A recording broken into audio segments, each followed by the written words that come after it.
বন্ধুরা, easy to learn information টেকনোলজির web development সিরিজে আজকে আমরা আলোচনা করব এক্সটার্নাল সিএসএস সম্পর্কে। বন্ধুরা, এক্সটার্নাল সিএসএস এর জন্য আমরা একটা ফোল্ডারের মধ্যে দুটো ফাইল নিয়েছি। একটি হচ্ছে ফাইল 1, আরেকটির নাম দিয়েছি ফাইল 2। দুটোই HTML ফাইল।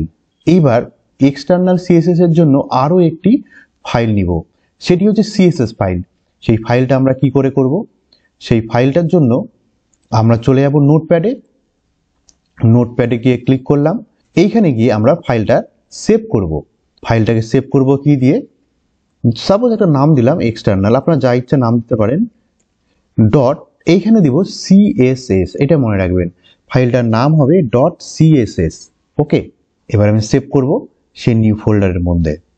সেম বন্ধুরা, যেভাবে আপনারা HTML ফাইল সেভ করতেন ডট HTML করে, এখানেও তাইভাবে ফাইলটা সেভ করলাম। এটা হলো বন্ধুরা এক্সটার্নাল ফাইল।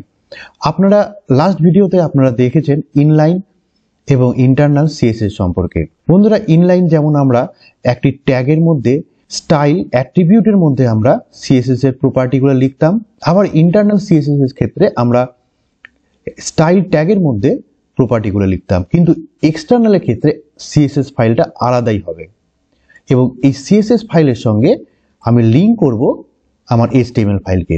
ওকে বন্ধুরা, তাহলে যে দুটো ফাইল আমরা তৈরি করেছি, ফাইল দুটোকে আমি দেখে নিই। দেখুন বন্ধুরা, ডবল ক্লিক করলাম, এই ফাইলটা আমার অলরেডি তৈরি করা আছে এবং এই ফাইলটার কোডিংটা আমরা ভিজুয়াল স্টুডিও কোডের মাধ্যমে আপনাকে জাস্ট শুধু দেখিয়ে দিচ্ছি। দেখুন বন্ধুরা, ডান দিকে আমার কোডিংটা আছে আর বাঁ দিকে সেই ব্রাউজারে ওপেন করা আছে। ফাইলটা বন্ধুরা দেখুন, এখানে H2 ট্যাগের মধ্যে হোয়াট ইজ সিএসএস, অ্যাডভান্টেজ এবং ডিসঅ্যাডভান্টেজ দেওয়া আছে এবং অ্যাডভান্টেজের মধ্যে অর্ডার লিস্টে বন্ধুরা, অর্ডার লিস্ট আপনারা জানেন ওয়েল এর মধ্যে পয়েন্টগুলো দেওয়া আছে। এখানে যেটা দেখতে পাচ্ছেন 1 2 3, এটা হচ্ছে অর্ডার লিস্ট। ডিসঅ্যাডভান্টেজও তাই অর্ডার লিস্টে আছে। আপনারা যদি ওয়েল বা ইউএল এই অর্ডার ও আনঅর্ডার লিস্ট সম্পর্কে না জানেন, তাহলে এই ট্যাগগুলো নিয়ে আমাদের একটা ভিডিও আছে চ্যানেলে, আপনারা চাইলে সেখান থেকে দেখতে পারেন। আমরা এখানে এই বিষয় নিয়ে অতটা আলোচনা করব না, আপনাদেরকে জাস্ট দেখিয়ে দিলাম যে আমরা এই একটা ফাইল তৈরি করেছি। ওকে, আর একটা ফাইল তৈরি করেছি, এটাও আপনাদেরকে দেখিয়ে দিই।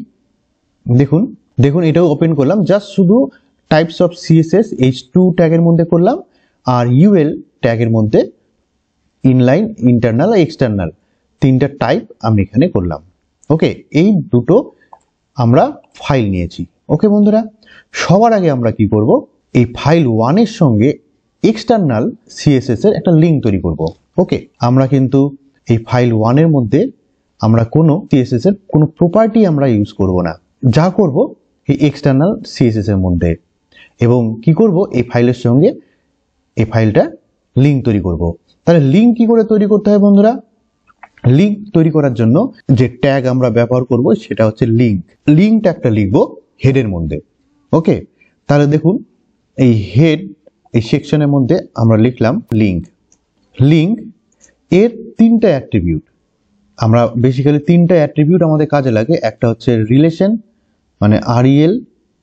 ওকে, নেক্সট আমরা চলে আসি টাইপ, এটা অপশনাল, আপনারা দিতেও পারেন নাও দিতে পারেন। আর একটা হচ্ছে HREF। ওকে, এই তিনটা অ্যাট্রিবিউট আমার কাজে লাগবে। সবার আগে রিল মানে রিলেশন, এটা কি ধরনের ফাইল? স্টাইল শিট, তাহলে আমরা স্টাইল শিট দিলাম। টাইপ বলতে এই ফাইলটা কি ধরনের ফাইল? টেক্সট ফাইল, আপনারা জানেন, তাই জন্য লিখলাম টেক্সট হাইফেন দিয়ে CSS। ওকে, হয়ে গেল। এইবার নেক্সট চলে আসি HREF বলতে যে CSS ফাইলটার সঙ্গে আমি লিঙ্ক করব, ওকে, সেই CSS ফাইলটা নাম দিতে হবে। যদি একই ফোল্ডারে থাকে তাহলে ডাইরেক্ট নামটা দিলেই হবে, না হলে পাথটা দিতে হবে। তাহলে ফাইলটার নাম কি ছিল? external.css। এক্সটেনশন নেম অবশ্যই দিতে হবে external.css। এইবার কি হলো বন্ধুরা, এই ফাইল 1 মানে HTML ফাইলটার সঙ্গে CSS ফাইলটা কিন্তু বন্ধুরা লিঙ্ক হয়ে গেল। আর কিছু করতে হবে না বন্ধুরা, ফাইল 1 এর সঙ্গে আর কোনো কিছু করতে হবে না, জাস্ট এই লিঙ্কটা তৈরি করলাম। ওকে, এবার আমি এটা ক্লোজ করে দিই। ওকে, তাহলে এই ফাইলটা দেখুন, যে ফাইলটার সঙ্গে আমি লিঙ্ক করলাম এই ফাইলটাকে আমি বাঁ দিকে রাখছি আর ডান দিকে আমি সিএসএস ফাইলটাকে ওপেন করছি। ওকে, সিএসএস ফাইলটাকে ওপেন করব, open with visual studio code বা আপনারা নোটপ্যাডে করতে পারেন। তাই দুটো ফাইলকে আমি পাশাপাশি রেখে আমি কোডিংটা করব। দেখুন বন্ধুরা, বাঁ দিকে HTML এর ব্রাউজার ফাইল ওপেন করা আছে, আর এইখানে ডান দিকে সিএসএস ফাইলটাকে আমি করব। তাহলে বন্ধুরা এখানে আমরা কি করব, সিলেক্টর নিব। কিসের সিলেক্টর নিব? এখানে আমরা সিলেক্টর নিব যে ট্যাগগুলো আমরা এখানে ব্যবহার করেছি বাঁ দিকে, সেই ট্যাগগুলোর সিলেক্টর নিব। আমি চাচ্ছি যে what is CSS, advantage of CSS and disadvantage of CSS, এই কালার আমরা চেঞ্জ করব। ওকে, কি করে করব? তাহলে এই যে তিনটে স্টাইল আমরা কি H2 ট্যাগের মাধ্যমে নিয়েছি, দেখিনি বন্ধুরা একবার। আমি এরপর রাইট ক্লিক করে open with visual studio code. Okay, এই যে দেখুন বন্ধুরা, H2 ট্যাগের মধ্যে হোয়াট ইজ সিএসএস, ওকে, দেখুন ডিসঅ্যাডভান্টেজ এবং অ্যাডভান্টেজ, এই তিনটার লেখা আমি H2 হেডিং ট্যাগের মধ্যে নিয়েছি। দেখুন এই তিনটা আমি হেডিং ট্যাগের মধ্যে নিয়েছি। ওকে, এবার এই তিনটার কালার আমি চেঞ্জ করব। কি করে? এখানে আমি কোনো কিছুই লিখবো না, হ্যাঁ, ফাইল 1-এ কিছুই লিখবো না, আমরা এক্সটার্নাল সিএসএস এ গেলাম। এখানে H2 আমি সিলেক্টর ইউজ করলাম। ওকে, সিলেক্টর বেসিক্যালি ট্যাগের নাম দিয়েই হয়, আপনি যে ট্যাগ ব্যবহার করবেন সেই ট্যাগের নাম দিয়েই এখানে সিলেক্টর ব্যবহার করা হয়। আর এখানে আমি H2 সিলেক্টর নিলাম। এবার কার্লি ব্র্যাকেট বা সেকেন্ড ব্র্যাকেটের মধ্যে আমি লিখব কালার কোলন, সাপোজ আমি দিলাম ব্রাউন সেমিকোলন। ওকে, এইটা আমি সেভ করলাম। এবার ইন্টারনাল সিএসএস, দেখুন এই ফাইলটাতে গিয়ে আমি F5 প্রেস করলাম। দেখুন বন্ধুরা, সঙ্গে সঙ্গে যেখানে যেখানে H2 ট্যাগ ব্যবহার হয়েছে তার কালারগুলো অটোমেটিক চেঞ্জ হয়ে গেছে। ওকে, আচ্ছা আমি আরেকবার দেখাই, আরেকটা প্রপার্টি ব্যবহার করি সিএসএস এর। আমি করলাম ব্যাকগ্রাউন্ড কালার ইয়েলো। ওকে, সেভ করলাম, F5 প্রেস করলাম। দেখুন ব্যাকগ্রাউন্ড কালার চলে এসছে। ক্লিয়ার হলো বন্ধুরা? এবার কি করবো বন্ধুরা, LI এর একটা সিলেক্টর নিই, কারণ দেখুন এই যে 1 2 3 দেখতে পাচ্ছেন, এই পয়েন্টগুলোর আমি স্টাইল চেঞ্জ করব। তাই জন্য এগুলো কোথায় লেখা আছে? LI এর মধ্যে। দেখুন এই যে LI এর মধ্যে লেখা আছে। ওকে, তাহলে আমি LI যে ট্যাগ তার যদি সিলেক্টর নিই তাহলে আমার একবারে সবগুলারই হয়ে যাবে। তাহলে আমরা আবার CSS ফাইলে গেলাম, এখানে গিয়ে LI এর আমি সিলেক্টর নিয়ে এর মধ্যে লিখলাম ফন্ট সাইজ 25 px। দেখুন বন্ধুরা, পিক্সেল কথাটা লিখতে হবে কিন্তু। ওকে, ফন্ট সাইজ 25 পিক্সেল। সেভ করলাম, F5 প্রেস করলাম। দেখুন ফন্ট সাইজ অটোমেটিক বেড়ে গেল। এইবার কি করব, এদেরও কালারটা আমি চেঞ্জ করি, এদের কালার করব গ্রিন। তাহলে কালার কোলন গ্রিন।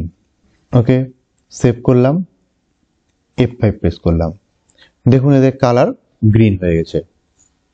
ঠিক আছে বন্ধুরা, তাহলে কি হলো, এখান থেকে খুব সহজেই আমি করতে পারলাম।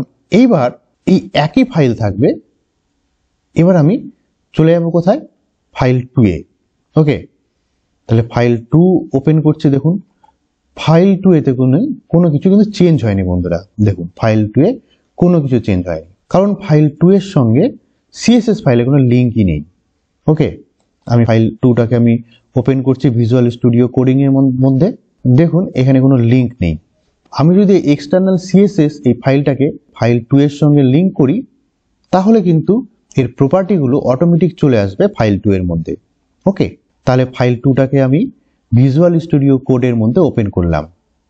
ওকে, এর হেডিং সেকশনের মধ্যে একই রকম ভাবে আমরা লিঙ্ক ট্যাগের মধ্যে লিখলাম প্রথমে অ্যাট্রিবিউট রিলেশন, রিলেশনের মধ্যে নিলাম স্টাইল শিট। ওকে, টাইপ আমরা নিলাম না, টাইপটা কিন্তু বাই ডিফল্ট আপনারা অপশনাল, আপনারা নিতেও পারেন নাও নিতে পারেন। তাহলে এটা নিলাম না, href। ওকে, href এর মধ্যে আমি লিখলাম এক্সটার্নাল। তাহলে এক্সটার্নাল সিএসএস দিয়ে দুটো ফাইলকে আমরা লিঙ্ক করছি, ফাইল 1 ফাইল 2। ফাইল 1 হয়ে গেছে, এবার ফাইল 2। দেখুন বন্ধুরা, এই একটা লাইন লিখলাম। ওকে, সেভ করলাম। এইবার আমি চলে যাই টাইপ অফ সিএসএসটাকে ওপেন করি। যেই ওপেন করলাম দেখুন বন্ধুরা, অটোমেটিক এর প্রপার্টিগুলো চলে এসছে। কেন আসলো বন্ধুরা? আমরা তো এখানে কোনো কিছুই কাজ করলাম না, তাহলে কি করে আসলো? জাস্ট শুধু বন্ধুরা লিঙ্কটা তৈরি করে দিলাম। দেখুন এক্সটার্নাল সিএসএস এর লিঙ্ক তৈরি করে দিলাম এই ফাইলের সঙ্গে।